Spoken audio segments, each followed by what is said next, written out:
Vamos a continuación a pasar a la ponencia inaugural, que va a versar, el título exactamente es Machista la justicia, a propósito de la sentencia de la Manada. Tenéis que poneros aquí, yo me voy a la... Perdona. Yo me vine por este lado. Y está a cargo de Victoria Rosell, Vicky Rosell, que es magistrada del Juzgado de Instrucción número, no me acuerdo, de Las Palmas de Gran Canaria, y que además de ser magistrada, pues es una luchadora de larga data por los derechos humanos, ¿no? Victoria, no sé si tenéis el placer de conocerla a ella o a su obra, sus resoluciones judiciales, porque Victoria es, pues no sé si una de las jueces que más ha hecho en este país por las libertades de los migrantes, seguro. Una de las jueces, por no decir la que más ha trabajado en este país por garantizar los derechos, concretamente en los centros de internamiento de extranjeros, sin duda alguna también. Y sus resoluciones son las que han posibilitado pues, el normal acceso, dentro de lo que cabe y si se puede considerar normal, a los centros de internamiento extranjeros, por ejemplo, de los voluntarios, de defensores de derechos humanos, de las distintas ONGs que atienden a refugiados y a inmigrantes. Además de eso, Victoria ha sido de esas juristas que pues, no le dan miedo las cosas y tampoco le dio miedo dar un paso adelante y comprometerse directamente en el ejercicio de la actividad política. Ha sido diputada de Podemos en la extraña esa legislatura que hubo, que duró 6 meses, ¿no? La más corta de la democracia, y además, bueno, pues Victoria, pues yo creo que una actitud pues encomiable, que no tiene, pues desde luego, ni los cargos públicos, ni la mayoría de los cargos públicos, ni la mayoría de las personas con proyección pública en nuestro país, pues renunció a volver a concurrir a las elecciones, donde sin duda alguna habría vuelto a ser elegida legisladora, para bueno, pues dar una batalla, para clarificar acusaciones infundadas con clarísima intencionalidad política que estaban afectando a su integridad, ¿no? Nosotros lo que esperamos es que Victoria pueda seguir trabajando allá donde ella decida, ya sea desde la Administración de Justicia, ojalá, porque la verdad es que nos hace falta que en este país haya juezas como ella, muchas más necesitaríamos, o en cualquier otro lugar, en la actividad política, en la actividad social, porque Victoria realmente pues, es una comprometidísima defensora de los derechos humanos de todas las personas. Y nadie mejor que ella para inaugurar estas jornadas con esa ponencia, donde además nos va a demostrar que es una excelente conocedora del derecho. Venga, dale. Y ahora es cuando no estás a la altura en la ponencia de la presentación. Bueno, muchísimas gracias, Enrique, por tu presentación tan neutral y, en fin, nada, influido por la amistad objetiva, sí.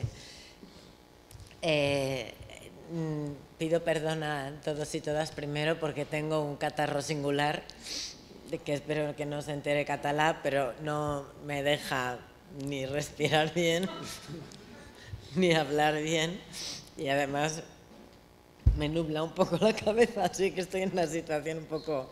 Por eso he abierto el documento y, aunque no me gusta leer, voy a tener que hacerlo porque si no me pierdo o me enrollo, que es a lo que tiendo cuando hablo de esto.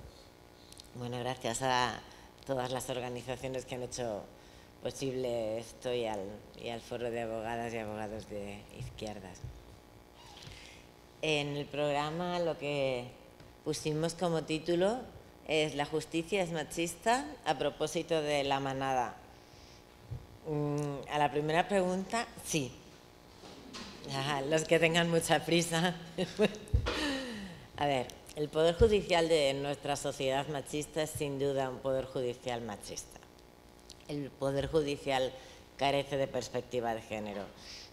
En la calle y en los grupos feministas hablamos de la cuarta ola del feminismo o del tsunami, porque tras el pasado 8 de marzo realmente parece gigante. Exigimos igualdad real y perspectiva de género en todos los aspectos de la vida, en el acceso al trabajo, en los puestos directivos, en la dedicación a los cuidados, en la brecha salarial, en la investigación, en los cargos directivos de entidades públicas y privadas, en los medios de comunicación, que es muy importante, en la medicina, en la educación, en todo. Vamos ganando terreno. La movilización feminista yo creo que ahora mismo es un vector principal que desde abajo quiere atravesar y ser transversal a todos los ámbitos. Pero el Poder Judicial parece especialmente difícil de atravesar. Siempre ha sido un poder conservador, resistente a los cambios, o al menos lento. Siempre hemos dicho los juristas y las juristas que el Poder Judicial va por detrás de la ley, pero no es solo eso. A veces hay auténtica resistencia activa a algunas leyes.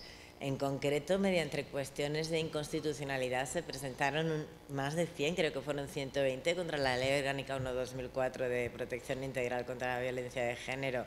Hubo cuestiones de inconstitucionalidad, sí, creo que 120, aunque no se admitieron todas, claro, y resueltas un montón. El Juzgado Penal 4 de Murcia, del 7 de Instrucción de Alcalá de Henares, del 2 de Albacete, del Penal 6 de Madrid, del 3 de Las Palmas de Gran Canaria, donde entonces estaba un tal Salvador Alba, y se la inadmitieron. Ni siquiera fue resuelta, pero entre las que sí se resolvió, el Tribunal Constitucional, entre otras, a mí la que más me gusta es la 59/2008 sobre constitucionalidad de la Ley 1/2004. El Tribunal Constitucional de entonces dijo una frase que hay que saborearla despacio y condensa la necesidad de juzgar con perspectiva de género. Dijo: una agresión supone un daño mayor a la víctima cuando el agresor actúa conforme a una pauta cultural. Creo de verdad que condensa muy bien la perspectiva de juzgar a los desiguales, a los que no, como tales, y reconocer que hay una pauta cultural de machismo. También dijo en esa misma sentencia: no hay forma más grave de minusvaloración que la que se manifiesta con el uso de la violencia con la finalidad de coartar al otro su más esencial autonomía en su ámbito más personal y de negar su igual y diferente dignidad. Iguales en dignidad, pero diferentes. Pues no. Aunque la Ley de Igualdad 3/2007 contenga ya un mandato general a todos los poderes públicos, que no provocó que cambiáramos todos los textos legislativos, pero sí que ordenó en su artículo 4 la aplicación e interpretación de la ley conforme al principio de igualdad, la perspectiva de género no ha calado en la mayoría del Poder Judicial, que sigue siendo un poder patriarcal, que aplica en general sin correcciones leyes emanadas del mismo patriarcado y que tiene un sesgo masculino tan evidente como su lenguaje. Es que hasta el artículo 149.2 del Código Penal, cuando habla de la mutilación genital, que está hablando de ablación de clítoris, dice al otro. Es que llega a puntos realmente sangrantes, nunca mejor dicho. Tampoco, por cierto, ha calado la perspectiva de género en el actual Tribunal Constitucional. Hace nada ha declarado la constitucionalidad de la educación segregada por sexos y desde luego parece no haber tenido en cuenta en absoluto la evidencia, en mi opinión, de que la educación separada fomenta estereotipos de género. Esto ha sucedido de nuevo en el juicio de la Manada. No es, desde luego, la primera vez. Han sido muchísimas aquellas en las que la justicia, por una parte, está considerando violencia, lo que habéis dicho, la resistencia pacífica, amenazas al rey o a las instituciones del Estado, a las víctimas del terrorismo, algunas, o intimidación, las pintadas o las protestas contra jueces, pero no aprecia intimidación o amenaza cuando se trata de delitos sexuales a mujeres, incluso a niñas. Recuerden el caso de Cantabria de la niña de 5 años que hasta los 10 sufrió actos de naturaleza sexual por un vecino adulto, y la audiencia no apreció tampoco intimidación sino abuso, porque no quedó probado que la niña opusiera resistencia física o protestara, llorara o gritara, sino que era habitual que volviera a casa de ese hombre que le hacía regalos para contentarla. Tenía 5 años cuando empezó la intimidación de la agresión sexual, si llamamos a las cosas por su nombre. Una de las sentencias más dolorosas para mí fue la absolución a funcionarios del Cuerpo Nacional de Policía por fiestas sexuales con extranjeras e internas en el CIE de Málaga, pero esta es aún peor en mi opinión, pero si me da tiempo y tienen estómago se la cuento al final. Vamos a seguir con la manada. En el caso de la manada ha sido especialmente sangrante para la gente, yo creo que por su brutalidad, por los vídeos, por los grupos de WhatsApp, porque normalmente tenemos solo a una víctima y un victimario, o 2 hombres y una mujer, pero con un delito cometido en la clandestinidad, por no llamar a eso intimidad, pero esta vez había más pruebas objetivas. De la falta de consentimiento me refiero, porque cuando hay pruebas objetivas de ADN y demás, se sigue insistiendo en que fue una relación consentida. Ha sido especial, yo creo que por esto y porque aún así, aún habiendo tanta prueba, salieron a relucir de nuevo todos los estereotipos y la gente ha estallado. A veces sucede que la gente tiene razón y la judicatura yerra. No es abuso, es violación, gritaban las manifestaciones contra la sentencia en la Audiencia Provincial de Navarra. En mi opinión jurídica, tienen razón. Algunas voces del Poder Judicial y del Ministerio Fiscal en redes sociales, en prensa, han dicho que es una cuestión extremadamente compleja y que es una cuestión técnica. Y no lo es. No lo es. Ni nosotros y nosotras somos las más listas, ni la sociedad es tonta, ni las oposiciones a jueces o fiscales son tan difíciles, ni es un problema de física cuántica. Es definir intimidación, bueno, o violencia o abuso de poder. No puedes decirle a la gente deja solo hablar a jueces y fiscales o como mucho a juristas.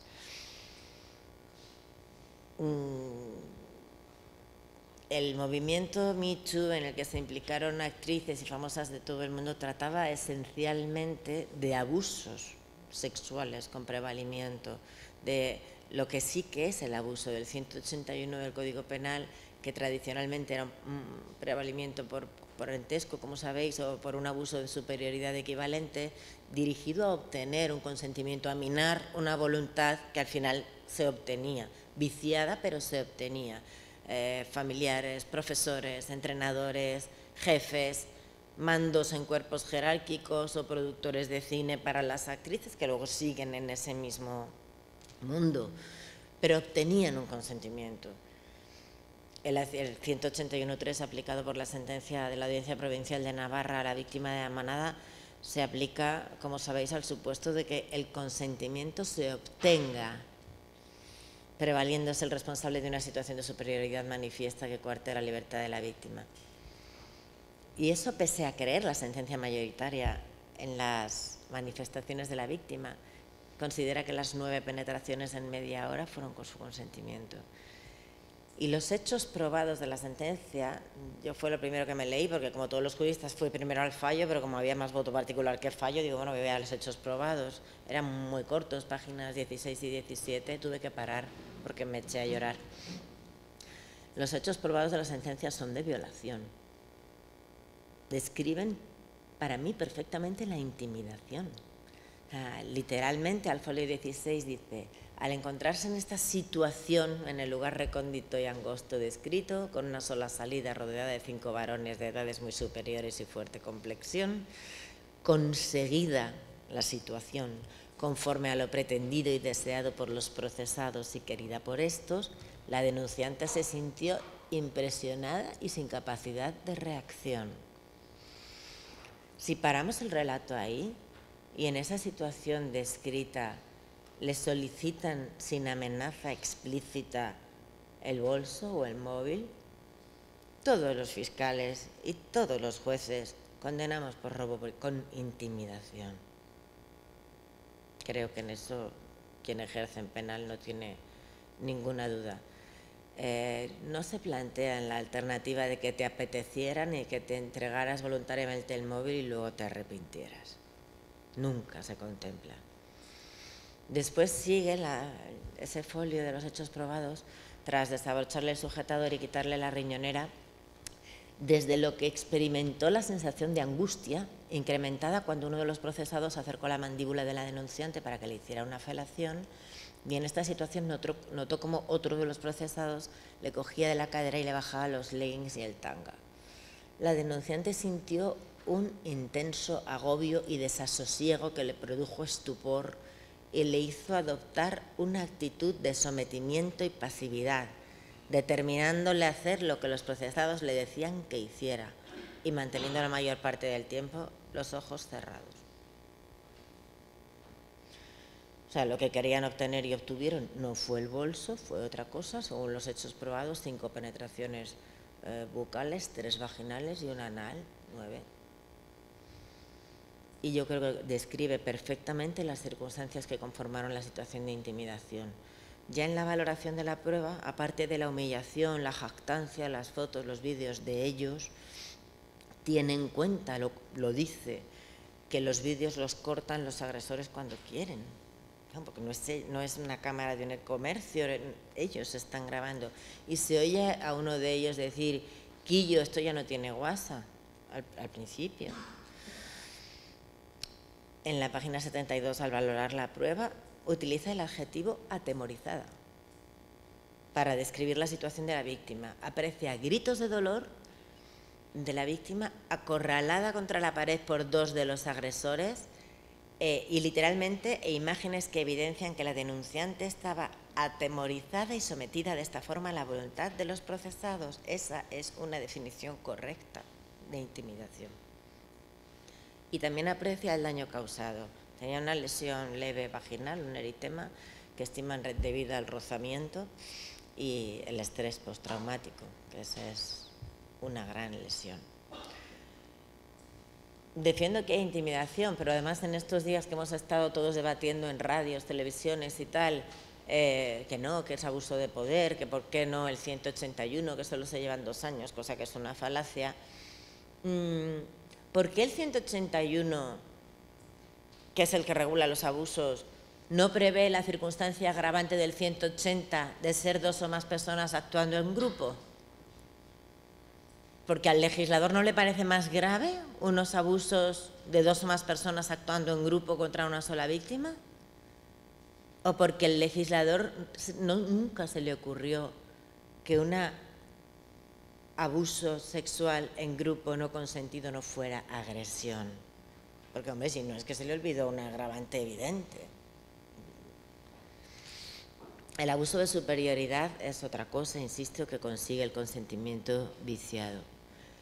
Además, hay algo en lo que, claro, el fiscal pedía 22 años de pena, hay algunas acusaciones 25, y la gente está diciendo que entre el abuso y la agresión hay 2. No hay 2 porque en esta intimidación, ya con todos sus efectos desplegados y la víctima tal como la hemos descrito, entiendo que esa intimidación sigue presente en el momento del robo del móvil por el guardia civil en plena intimidación, que no es un delito leve, antes falta de hurto, que es un delito de robo con intimidación del 242.2, que tiene una pena de 2 años a 5 de prisión, o incluso un encubrimiento del 301, que ahora admite el encubrimiento del propio delito con pena de 6 meses a 6 años, para ocultar o ayudar a quienes han participado en la infracción a eludir las consecuencias legales de sus actos.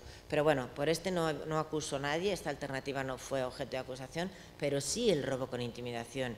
Y era coherente con la calificación de agresión sexual con intimidación que mantenían las acusaciones.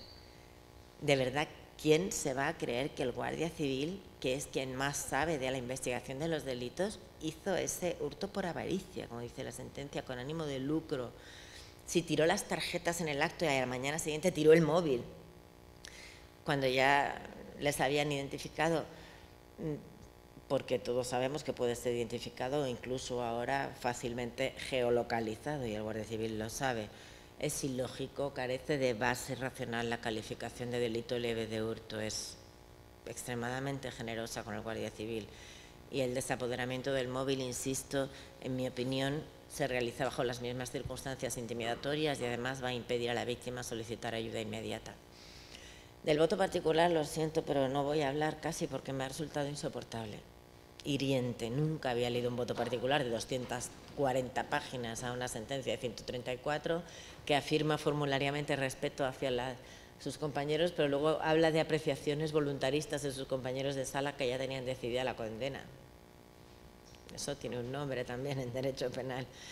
Y realmente es que vuelca sobre las imágenes y la víctima todos los prejuicios y todos los estereotipos en contra de una joven que tacha de desinhibida, sociable y simpática, porque así calificaban su carácter antes de la agresión sexual. Y ahora sufre un estrés postraumático y una visión negativa del mundo. Dice que está de fiesta, que están bebiendo y bebida, como ellos, que no se decide entre un grupo y otro, que se besa con uno y charla con otro, que hay jolgorio, como han oído.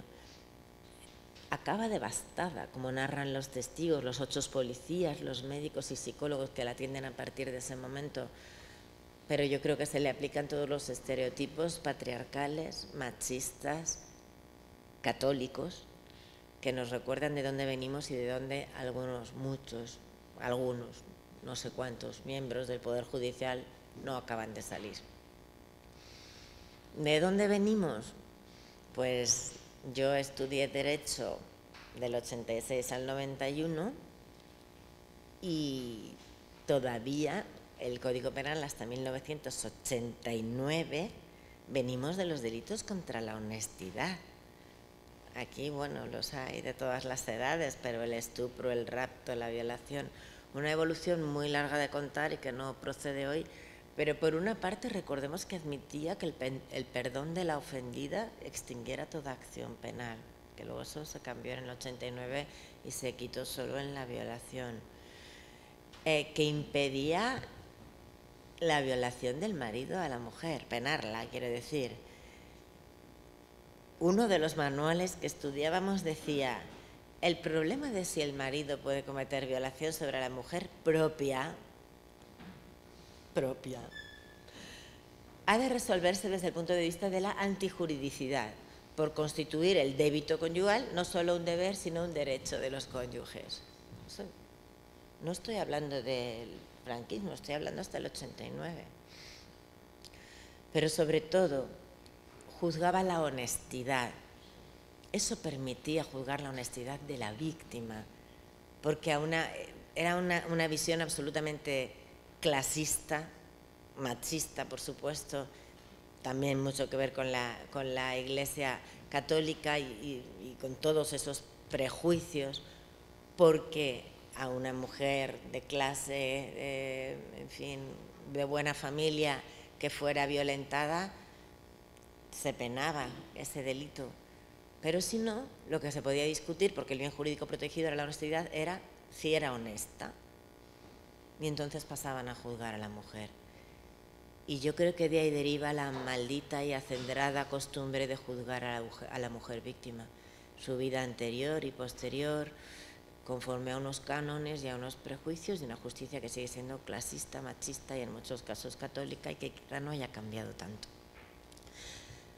Como hubo que esperar hasta 1989 para suprimir la expresión honestidad por libertad sexual como el bien jurídico atacado, y es gracioso, es que en la exposición de motivos dice que además incluye, además del coito vaginal, el rectal y bucal, y que con la nueva redacción los sujetos pasivos podían ser tanto hombres como mujeres para responder a la realidad de la dinámica delictiva actual, como si esto no sucediera antes, pero con total impunidad. Las leyes, afortunadamente, han cambiado mucho. La sociedad española también. Supuestamente somos una democracia consolidada, al menos formalmente, aunque llevemos unos años de franca restricción de derechos fundamentales, como decía antes Paloma y Enrique. Pero los jueces que han de aplicar las leyes han cambiado tanto como la sociedad a la que sirven. La justicia emana del pueblo, como dice la Constitución. Pues en mi opinión no. Sí ha cambiado notablemente su Constitución, cada vez somos más juezas, aunque no en la cúpula. Cada año comentamos la foto de inauguración del año judicial diciendo que solo hay hombres. Ya la antigüedad no es excusa. Y la ley de igualdad requiere la incorporación de magistrados a altos cargos, pero el sistema de acceso no garantiza nada. El modelo de acceso es disfuncional para lo que se quiere que sea el Poder Judicial en democracia. Aquí me voy a mojar. No solo determina un sesgo económico, sino un claro sesgo ideológico. El sesgo económico deriva de la necesaria capacidad de permanecer una media de 5 años improductivos después de terminar la carrera de Derecho. Y creo que no descubro nada si digo que pagando en B, en negro, a preparadores de oposiciones que a su vez son magistrados y que pueden ganar más dinero negro con esto que por su sueldo oficial. 20 alumnos a 300 euros al mes son 6.000 euros mensuales en B, salvo algunas excepciones que ha habido de preparación en centros públicos, que yo sepa, en Granada, en Santiago de Compostela y en el Centre d'Estudis Jurídics de la Generalitat de Cataluña, pero no es lo más común. Y el sesgo ideológico puede ser más sutil, pero parece claro, porque el referente jurídico del opositor es, cuando empieza la carrera, es su preparador. En un libro publicado por Jueces para la Democracia en el año 2008, titulado La reforma del acceso a la carrera judicial, que les recomiendo a todas y todos porque además está por ahí ya libre en Internet, que lo prologaba Manuela Carmena y se editó por la Fundación Antonio Carretero, se destacaba una evidencia de la que hemos hablado muy poco. Decíamos, la oposición tradicional de acceso a la carrera judicial se ha mantenido inalterada desde el régimen franquista, como si la Constitución no exigiese un nuevo modelo de juez, que además de conocer el derecho, esté comprometido con los valores de la Constitución, libertad, justicia, igualdad y pluralismo político, y con sus obligaciones de imparcialidad, independencia y motivación de las sentencias que también impone la Constitución. Además de conocer el derecho europeo y los tratados internacionales, que no es precisamente la especialidad de los más antiguos en la carrera, de la cúpula judicial, con lo cual se van quedando fuera los instrumentos que sin embargo son los que sirven para avanzar en estos tiempos de retroceso tan claro de derechos y libertades civiles. Y decía este párrafo del libro de Jueces para la Democracia: al permanecer inalterado en sus fundamentos el modo de acceso a la carrera judicial, se ha dado una continuidad en el perfil profesional de los integrantes de esta con relación al régimen anterior, y ello ha impedido que los jueces cumpliesen de forma óptima las tareas que les corresponden en nuestro Estado constitucional de derecho. En fin, que hablamos de la necesaria reforma constitucional, hablamos de una segunda transición y el Poder Judicial no ha hecho la primera. Me temo que aún la mayoría de la carrera judicial hemos preparado las oposiciones con magistrados que no nacieron en democracia. O sea, quizá ahora la justicia de base sí haya nacido, pero no ha preparado con gente nacida en democracia. No nacieron, se adaptaron a ella de la noche a la mañana y con sus herederos. Y es una especie de cadena ideológica difícil de quebrar. Además de la asunción real, material, de los valores constitucionales, el derecho internacional en esta materia, que es muy ajeno a la judicatura española, que es derecho interno, cuando firmamos los tratados, como sabemos, es importantísimo en esta materia del género. La resolución 48.104 de la Asamblea General de las Naciones Unidas, que es la Declaración sobre la Eliminación de la Violencia contra la Mujer, adoptada en la Asamblea General de Naciones Unidas el 20 de diciembre del 93, dice en su artículo 1, a los efectos de la presente declaración, por violencia contra la mujer se entiende todo acto de violencia basado en la pertenencia al sexo femenino, que pueda o pueda tener como resultado un daño o sufrimiento físico, sexual o psicológico para la mujer, así como las amenazas de tales actos, la coacción o la privación arbitraria de libertad, tanto la que se produce en la vida pública como en la privada. En parecidos términos, la Cuarta Conferencia Internacional de Beijing, que esta fue en 1995, proclama que la violencia contra las mujeres es una manifestación de las relaciones de poder históricamente desiguales entre mujeres y hombres, que ha conducido a la dominación masculina, a la discriminación y impedir el pleno desarrollo de la mujer. Ambos hitos, 93, 95, se habían producido ya cuando el Consejo General del Poder Judicial emite informe al proyecto de la Ley Orgánica 1/2004, la de violencia de género. Antes contaba rápidamente que hubo resistencia judicial, pero es que estaba plenamente amparada por su órgano de gobierno, el Consejo General del Poder Judicial. Se cambió la ponencia, que la iba a defender Montserrat Comas, por José Luis Requero, y pese a nombrar la resolución de Naciones Unidas, el informe del Consejo General del Poder Judicial, que también está disponible en su web, de 21 de junio de 2004 a la Ley Orgánica 1/2004, dice que si se va a introducir en una definición de violencia, debe abarcar todo fenómeno de violencia doméstica, por lo expuesto de que en lo que al ámbito judicial penal se refiere. Una definición que sea sin connotaciones de intencionalidad ni de tipo sociológico, es decir, una definición no ideologizada. De nuevo nos intentan vender lo del juez apolítico del franquismo, ¿no? que precisamente es quien de forma más cruda suele demostrar su ideología. Dijo el Consejo General del Poder Judicial en la página 41-42 del informe que este modo de proceder, que ante un mismo comportamiento violento es tipificado como delito o falta en función de que el sujeto activo sea varón o mujer, supone una frontal vulneración del principio de igualdad del artículo 14 de la Constitución, que no puede justificarse objetivamente al amparo de la doctrina de la discriminación positiva tolerable de difícil encaje en la tutela penal, pues se trata de proteger a la mujer a costa de restringir la voluntad del varón y, por lo tanto, estamos ante una discriminación negativa del varón incompatible con la Constitución. El mismo discurso de los cuñados que me atacan a mí en Twitter, y supongo que a todas ustedes. También dijo, no parte la mujer de una situación de desventaja que haya de corregirse mediante el recurso a una mayor protección penal. O sea, ya había habido normas internacionales declarando la clara situación de discriminación, pero no veía ni desventaja. En fin, que la libertad se tutelaba suficientemente en el Código Penal tanto para hombres como para mujeres y no hay discriminación alguna ni situación de inferioridad. Pero es que además se opuso a la creación de juzgados de violencia sobre la mujer y al fuero determinado por el domicilio de la mujer, no por el lugar de los hechos, que ha sido esencial para la protección mediante las casas de acogida.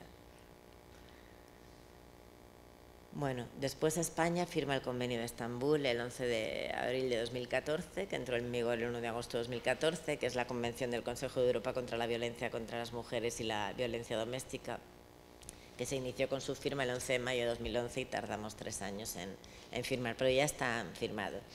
El convenio contempla como delito, y se ha hablado mucho en el intento de pacto de Estado contra las violencias machistas del Convenio de Estambul, porque incluye toda la violencia contra la mujer, la violencia física, psicológica y sexual, incluida la violación, la mutilación genital femenina, el matrimonio forzado, el acoso, el aborto forzado y la esterilización forzada.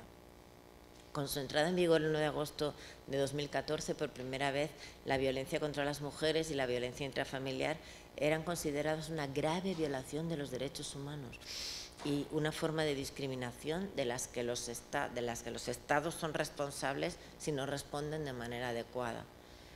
O sea, el Convenio de Estambul obliga a los estados a definir como agresión sexual el sexo no consentido. La violencia o la intimidación pueden ser agravantes, como actuar en grupo, pero todo sexo no consentido es agresión sexual o abuso, pero es delito sexual.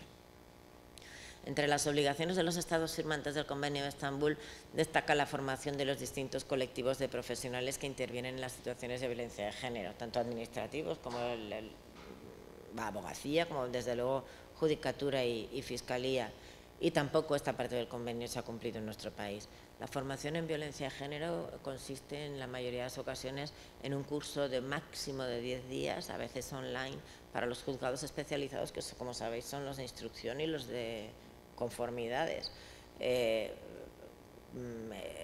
muchos no lo han recibido en las poblaciones, en juzgados mixtos con violencia en las poblaciones no capitalinas. Pero como sabemos, las agresiones sexuales y todos los delitos que no se cometen contra la mujer por su pareja o expareja tampoco son competencia de los juzgados que tienen esa formación adicional. Así que no hay más formación en género que la voluntaria. Se incumple el convenio y nadie garantiza un mínimo de aprendizaje contra los estereotipos patriarcales. Mi lectura del escenario actual es la de un Estado de Derecho que no asume el fin del patriarcado. El escenario debe comprender un prisma un poquito más amplio desde 2011, con el 15M, cuando la gente joven y no tan joven empieza a plantearse la democracia real de este sistema y ayudada, yo creo, por la intensa corrupción institucional e institucionalizada, se plantea una democracia real que consiste en derechos fundamentales garantizados y en la legitimidad de las instituciones. Se plantea la legitimidad de los gobiernos estatal y de sus comunidades autónomas, de sus ayuntamientos, del jefe de la oficina antifraude, que era magistrado de carrera, de la Fiscalía, del Tribunal de Cuentas, del Tribunal Constitucional, de la Comisión Nacional del Mercado de Valores, de todos los supuestos organismos de control y de los propios partidos políticos tradicionales y mayoritarios que los habían ido contaminando todos. Entre las crisis y el mayor conocimiento de las corrupciones del poder, pues ya sabemos todas y todos que empiezan a sumar fuerzas, la paz por el derecho a la vivienda, las mareas por la educación, por la sanidad, por los servicios sociales, las personas mayores por sus pensiones, y el feminismo que no surge ahora, que lleva 50 años luchando incluso dentro de los partidos de izquierdas, empieza a calar contra la sociedad patriarcal, porque el feminismo tendrá olas, pero nunca ha dejado de luchar. Yo tengo una amiga, Coldovi Velasco, que dice que no hay tiempo de paz para el género. En este panorama tan rápidamente descrito, ¿por qué no ha tocado su parte el Poder Judicial? Pues ahora la ha tocado y estamos quejándonos de ello, pero bastante ha tardado. ¿Cómo no iba a tocar su parte el Poder Judicial? Hay una brecha entre la sociedad y el Poder Judicial y bastante ha tardado la sociedad en detectarla, o en detectarla de modo estructural, no individualizada. Sin duda, yo creo que también gracias a los nuevos medios de comunicación y a las redes sociales, porque al ser más horizontales, más igualitarias, no hay menos discriminación a las mujeres. Creo yo que nos atacan, pero no son esos periódicos con consejos de administración netamente masculinos, referentes de expertos masculinos, porque también las periodistas con perspectiva de género dicen, pero si es que cuando te remites a una fuente, sueles remitirte también a una fuente masculina y eso nos sigue discriminando. Y además, bueno, pues periódicos endeudados por vida con el capitalismo salvaje. Yo creo que ayuda a conocer este tipo de sentencias este cambio de la comunicación a más horizontal. Pero es que el Poder Judicial desde el principio de la crisis debió de ser el lugar al que acudir cuando los otros fallaban. Como decía en el último Congreso de Juezas y Jueces por la Democracia, un magistrado catalán mayor, decía, estamos hartos, el Estado de Derecho no es para que cumpla la gente, es para que cumpla el Estado. Y es verdad, es un invento de pesos y contrapesos y todos los que hemos estudiado para que cumpla el Estado, para que el Estado no pueda incumplir, no para echárselo encima a la gente. Hubo al principio cosas, por defender un poquito al Poder Judicial, que hicimos bien. Anular por fin desahucios y cláusulas bancarias, defender los derechos laborales frente a la reforma, que la COE llamaba a los jueces activistas judiciales. En penal, defender algunos derechos fundamentales absolviendo casos de escrache, usurpaciones de edificios abandonados, condenando corrupción, a veces sí y a veces no. Y en administrativo, anulando sanciones desproporcionadas de la ley Mordaza. Yo he defendido en esos años, en ocasiones, la actuación del Poder Judicial de base ante la crisis. Otras veces han tenido que ser los tribunales de fuera, y eso no nos avergüenza lo suficiente. El Tribunal Europeo de Derechos Humanos nos ha tenido que decir 7 veces que en España no es que no se castigue, es que no se investiga la tortura. Que no se protege a las mujeres, que las devoluciones en caliente son ilícitas, pues ya lo sabíamos, son contrarias a la ley de extranjería. Y hubo un ministro del Interior que decía que la frontera española se movía con los guardias civiles. Y no pasábamos tanta vergüenza como deberíamos haber pasado. Pero también hemos hecho muchas cosas mal. ahora, en 2018, creo que hemos hecho daño a gente ya golpeada, pero sobre todo que la cúpula del Poder Judicial y Fiscal, un daño inmenso a la institución, judicializando conflictos políticos y haciendo una interpretación de la libertad de expresión conforme a la ideología del gobierno, de la Iglesia Católica o incluso a veces del franquismo social. Seguro que mañana vais a hablar del Alfon, de Cassandra, de César Strawberry, de Defcon 2, de Valtònyc, de Cataluña, de Alsaso, de tuiteros y titiriteros y de que lo que ahora llamamos rebelión y terrorismo, que corresponde a otras ponencias. Pero a mí me interesa que reflexionemos sobre a qué llamamos en esos delitos violencia o intimidación y qué exigimos cuando se lo aplicamos a las mujeres. Pero tenía que pasar, la brecha tenía que llegar. La gente que exige más libertad y democracia y más dignidad también se lo exige al Poder Judicial. La cúpula no ayuda, al revés.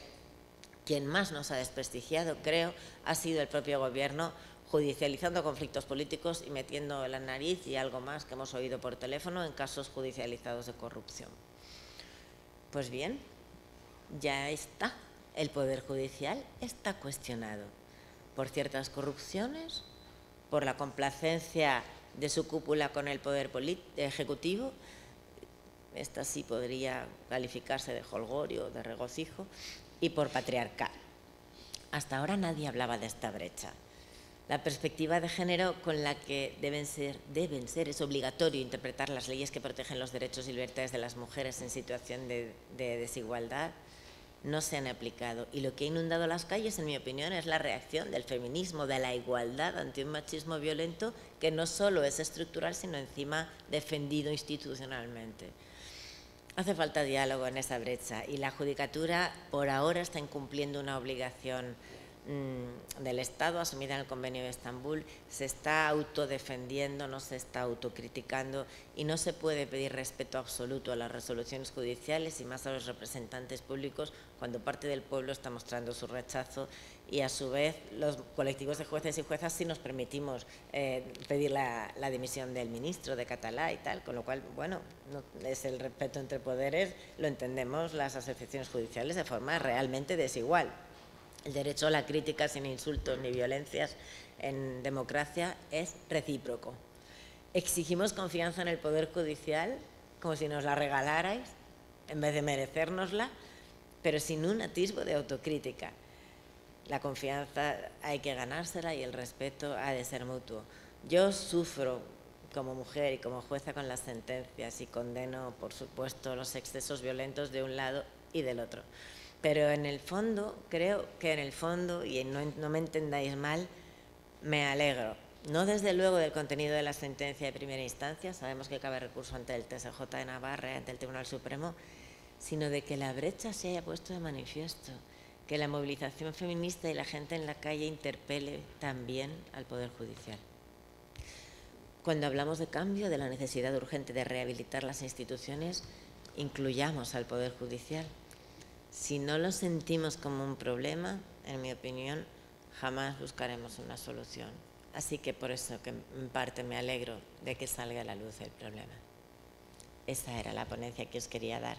Si me dais 5 minutos os cuento la del CIE, si tenéis estómago. No sé cuánto tiempo llevo hablando, me dejé con tanto clines y tanto... No, llevas 45 minutos.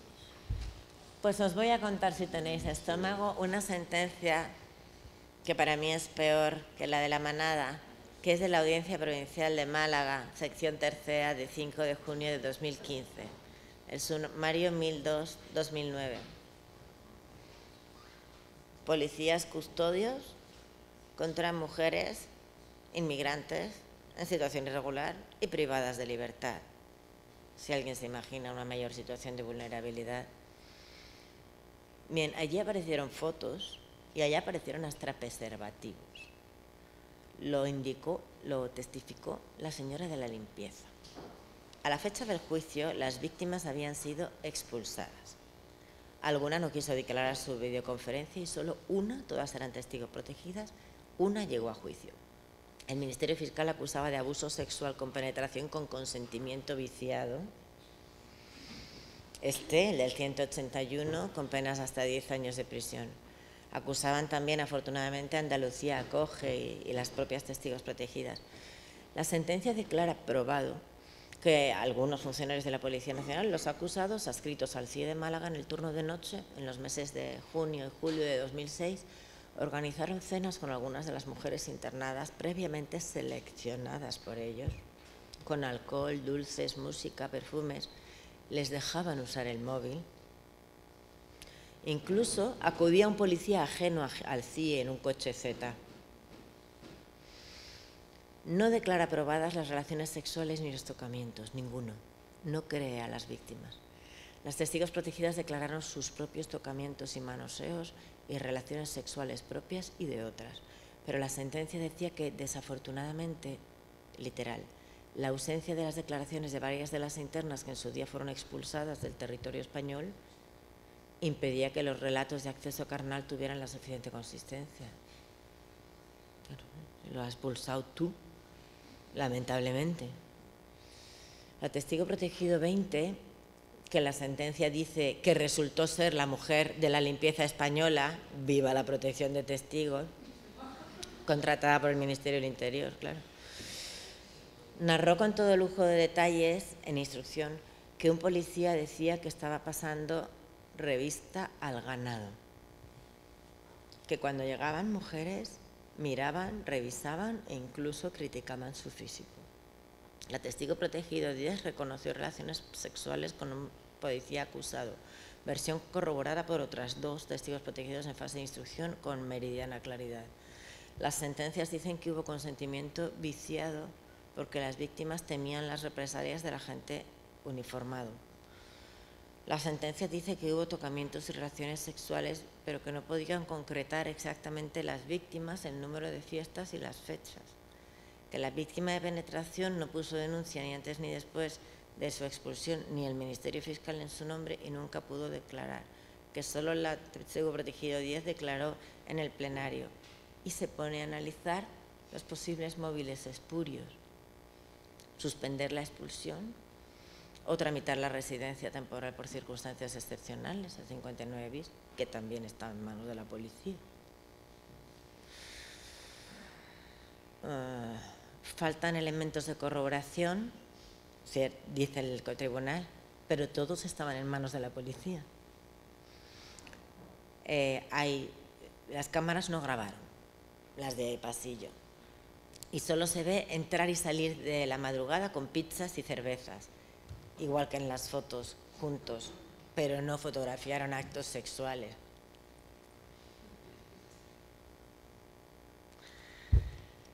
Dice que los preservativos podían usarlos como globos para jugar entre ellas. La policía no recogió ningún preservativo y por lo tanto ninguna muestra de ADN ni en ellos ni en la colchoneta donde presuntamente, según los testigos, se realizaban los actos sexuales, para analizar el ADN. Bueno, todo dependía de la policía. También del juzgado de instrucción y la fiscalía preconstituir todas las pruebas testificales, grabarlas y llevarlas a juicio como tales. Bueno, al final aprecia contradicciones en la declaración de la testigo protegido 8, que tuvo 3 relaciones con penetración, y en una ocasión dijo, y esta es la contradicción, que las relaciones fueron como consecuencia de la relación de amistad que con los días surgió entre ellos. Pero es que está prohibido que alguien que te custodia tenga relación sexual, da igual que lo consideres un amigo, está prohibido. Y esta testigo protegido 8, para más INRI, también dicen que se contradice o tiene interés espurio, porque fue condenada en un juicio rápido, esto sí, rápido, del juzgado de instrucción 7 de Málaga, por amenazar al policía, llamándole gilipollas, hijo de puta, te voy a meter en un lío porque voy a declarar que estabas en las orgías. Y después ya aprecia confusionismo en otra testigo protegido que dice que estuvo con un policía una noche que, según el libro del CIE, no le tocaba turno, cuando la propia sentencia dice que había uno que subía en coche Z y supongo que no se inscribía al entrar, ¿vale? La sentencia es de absolución total.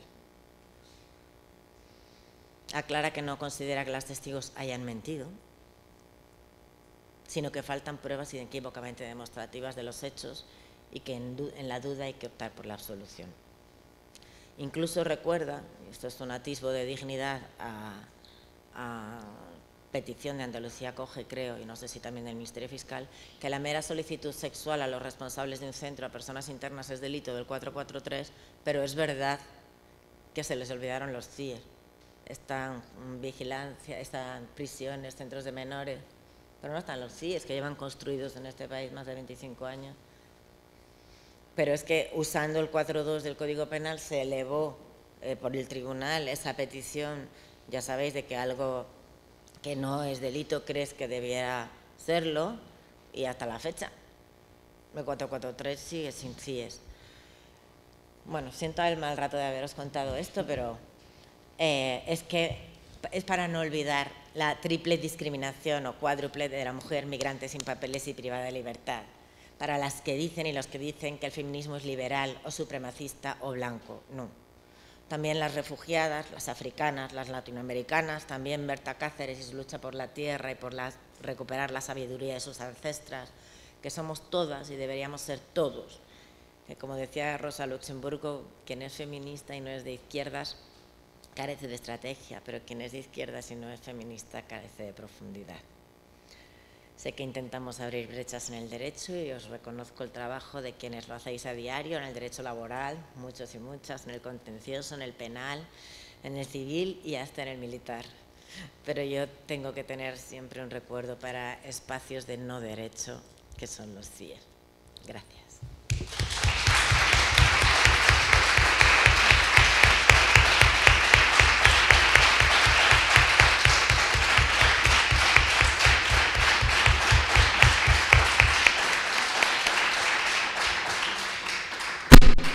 Bueno, muchas gracias, Vicky. Evidentemente, pues no había exagerado nada con la presentación, eso ha quedado absolutamente acreditado.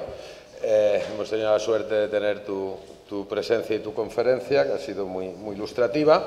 Y vamos a dar paso a un turno breve, por si hubiera alguna palabra, y a continuación creo que podemos ir a tomar un café y luego reiniciamos la sesión con la siguiente ponencia, que va a estar a cargo del concejal del Ayuntamiento de Madrid, Carlos Sánchez Mato, aquí presente, sobre el municipalismo y sobre todo las cuestiones de ejecución del presupuesto público y lo que considere Carlos.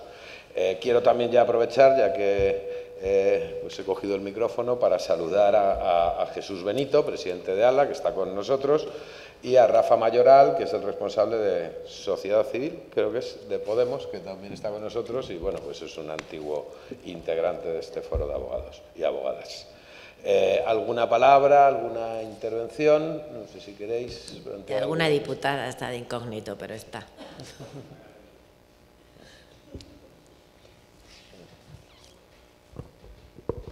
No hay palabras, bueno, pues si no hay nada, no creo les que ha quedado todo absolutamente clara. O no les ha interesado sí, nada. Pero vale, que ha interesado es que no se oía ni una mosca volar. Vamos, os ha dejado deprimidas a todas. Sí. Entonces vamos a hacer un... Espera, que Sara tiene una pregunta.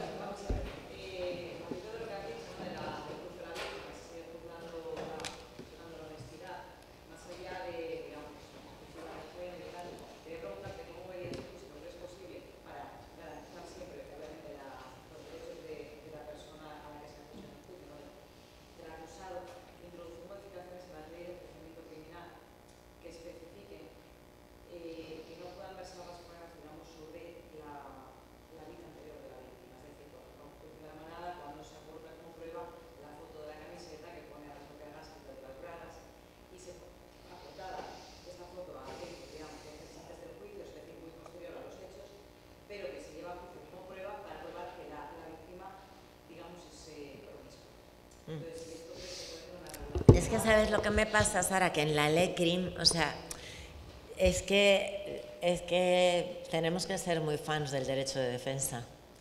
Y entonces, limitarlo en la LECRIM según delitos, no sé cómo, pero a los 2 minutos se nos da la vuelta. Siempre nos pasa lo mismo. Yo creo que es mejor, aunque entre el debate modificar el Código Penal yo no he entrado, porque lo que defiendo y os he contado es que con los hechos probados de esta sentencia me parece que es agresión con intimidación, que en el 179 se llama violación, tampoco estaría de más, y no es legislar en caliente, porque esto ya viene del Convenio de Estambul y del Pacto de Estado, que siempre nos hemos opuesto a legislar en caliente, pero esto no es en caliente, es que llevamos muchos años de retraso, que los delitos fueran contra la voluntad sexual y que sin consentimiento fuera todo delito. Pero yo de verdad que en las leyes procesales la experiencia de los años es que las pocas cosas que haces en pro de una mayor clarificación de determinadas libertades se te acaban volviendo en contra y te limitan el derecho de defensa en otras. A ver, evidentemente es muy feo, pero las defensas pueden hacerlo todo. Yo he visto en sala defensas hacer barbaridades hasta que los que no califico de forocoches y demás, en este juicio se mantuvo la identidad de la víctima secreta, en principio no sabemos quién es. Ahí hay que apelar a la responsabilidad de todos, incluidos los medios de comunicación. Yo soy en realidad de Valladolid, no de Canarias, que conozco a Aranda de Duero, Burgos, cuando dijeron que lo de la menor con los jugadores de la Arandina, sacaron a su madre intentando abrir la puerta de su casa, ya todo Aranda sabe quién es, portal de una casa, ¿no es? Entonces, esas pruebas son dolorosas, se pueden inadmitir por el tribunal, con perspectiva de género, y decir, ¿me quiere usted decir en qué quiere basar esto? Y no admitirlo todo para que después no te proteste, no vaya a apelación. Pero yo de verdad que en la LECRIM creo que no está la solución. Pero por eso, no porque no sea una buena intención, sino porque se nos acaban de la vuelta siempre. Si es que se nos ha dado la vuelta hasta lo de cuéntalo. Nos están exigiendo que contemos quién.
Bueno, lo que está claro es que precisamente respetando esos hechos probados, en vía de recurso, sin practicar pruebas, se puede calificar de otra manera y quedan dos recursos. Muy bien. Bueno, pues muchísimas gracias. Entonces vamos a hacer un corte de 10 minutos, por favor, y reiniciamos, que ya iremos con 20 minutos de retraso. Muchas gracias.